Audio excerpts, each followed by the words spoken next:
Welcome back to the Sports Source. This segment brought to you by Safety Systems. You heading out of town for Thanksgiving or for Christmas? Heck, you're going to be away from your house on Halloween. Feel secure about your home and your belongings by having VFL JJ Surlis and the team at Safety Systems install a state-of-the-art security system at your home. Watch your home from wherever you are, right there on your phone or tablet. They protect my house. Safety Systems. SafetySystems.com is where you can learn more about this tremendous company. But do me a favor, just this week, notice when you go through a drive-through somewhere, when you go into a business somewhere, notice how many times you'll see a little sticker right there on the door that says Safety Systems.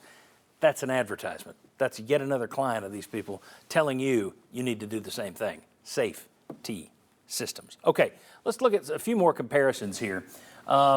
Seconds per play, all right? In terms of tempo, it looks like it's slower to me. It is, but just a hair. Tennessee last year ran, it was 20.2 seconds per play. This year it's 21 seconds per play. So we're talking milliseconds there is the only difference. That surprised me. Penalties per game. Well, it's a green down arrow because offensively that's a good thing. You're down 1 penalty per game. I find this interesting. The opponent penalties per game, that's a red arrow down because it's dropped by 3. The opponents are having 3 less penalties per game. Now, look, this includes special teams, offensive penalties, defensive penalties. But I just wonder if there's something. There aren't as many holding calls against your receivers. There aren't as many interference down the field. That one's interesting. And then turnover margin. This one worries me as well. This is almost like the 7.1 thing. They're even right now. Last year they were plus 11. We've shown you the numbers for Josh Heupel over his first 6 years as a coach. He wins about 90% of his games if he wins the turnover margin by plus 1.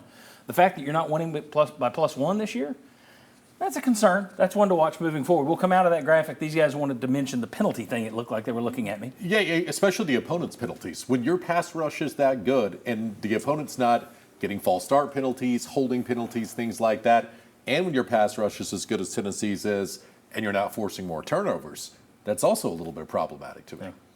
I would have thought before, if you'd have told me Tennessee's, the opponent's penalties had dropped, I would have gone right to the plays. The speed of the game. I would have thought, well, Tennessee's obviously slowed it down. It looks like it slowed it to me. Obviously, that tells you what I know about watching a football game. I think because they're running that just way. about as fast. Yeah. So that one is the one I don't have an explanation for why the opponent's penalties would have gone down. First thing I jumped to is what you thought. I wonder if the receivers aren't beating guys down the field and not getting defenders to grab guys to keep from getting beaten. That's the first thing that jumps out. It may not be that simple. Maybe opponents eliminating false starts and things like that. But that 3 a game, that's a big difference. That is a huge. Receiver play, it's dropped off as we talked about. A couple things. One, I think they haven't put it on tape that they're a threat down the field like they did last year. So then that impacts how you play, the penalties you have, things like that, the holding like you mentioned. And the other thing is I wonder how much all these numbers are a little bit skewed based on the clock rules and how much shorter games are, which at last check were 6 to 8 plays per game and a couple minutes. But games do seem shorter, and I think they're going to get shorter as we get into closer competition. All right. Clearly the SEC officiating's gotten better. That's the one thing everybody will agree with. Let's go back to look at the next comparisons here. Red zone TD percentage, you are down. You were 79% last year. You're down almost 13% this year, 66%. Now, the good news is the opponents are down too, so that's a green down arrow. They've dropped from 59 to 42%, so about the same percentage. Your red zone touchdown percentage is down. Their red zone touchdown conversion percentage is down as well. Yards per play, you're down about 0.5.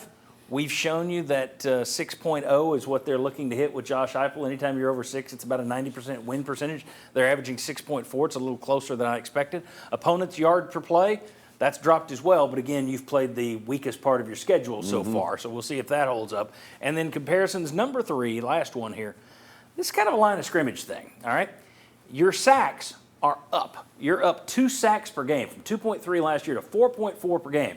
Again, take the competition in there. South Carolina's got a horrible line. Still, that's impressive. Sacks allowed, lower than last year, from 2 to 1. Tackles for loss per game. You're getting 2 more tackles for loss on your opponent. That's great. That's the defense improving. Tackles for loss allowed, meaning run stuffs. 4.3 to 3.0. That's dropped. That's a good thing. So, Will, like so many of us on the show who've been beating up the offensive line this year, you look at those numbers, that suggests the offensive line isn't as bad as we may have thought. Well, I think you had 2 games that it was really bad. I think the Austin Peay game and the Florida game, they got smoked all day. Yeah. The biggest thing too is I know I sound like a broken record. Sorry. You have to get the numbers game right. You have to be able to bring another guy into the box for the passing game to be able to work. And until the offensive line, and they did this past week, but South Carolina stayed in what they game planned, and it ended up burning them. Tennessee beats them by 3 scores.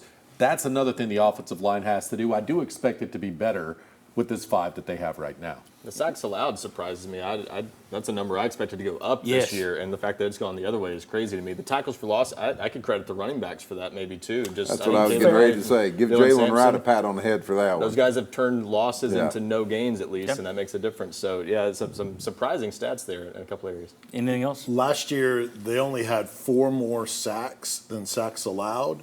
This year, they already have 16 more than they did a year ago. So your numbers per game outline that. The productivity is consistent, and frankly, it's better on both sides of the ball. The TFLs is the same way. They've already reached half of their total for all of last year in just 5 games.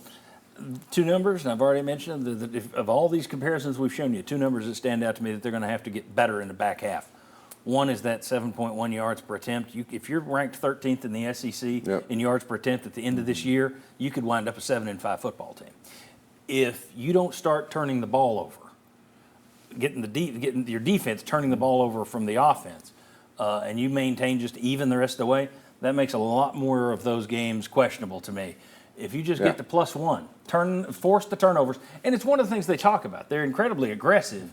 They just aren't getting the Well, turnovers when this other year. teams have better athletes than you do at a lot of spots, and you're going to see that in at least 3 of those games, then a turnover can make a huge difference, much bigger difference. So yeah, I think that turnover number has to go up. They're also turning the ball over a little more than I think we Yes. realize. They've got 6 giveaways themselves in 5 games. Yeah. Joe Milton throwing 3 picks is not a big number, but it's bigger than Hendon Hooker's probably was at this point last year. Yeah, and you're fumbling. It is changed, and I think that was one of the things that stood out to me. You know, normally, okay, Josh Heupel wins 90% when he gets the turnover battle. Normally, that's like we've done this in the SEC over a 5-year period. If you win the turnover margin +1, you're at 66% chance of winning. If it's +2, it's 80%. If it's +3, it's like a 95% chance. Heupel's like a 90% winner if it's +1. You just take one possession away from the other guy, and it's a victory. So that turnover thing is one to watch. You got to improve that turnover margin. The concerning part too is the meat of the schedule is coming up, and that turnover margin is at 0. Yeah. That's not good when you've played the teams Tennessee has and you aren't in the pluses right now.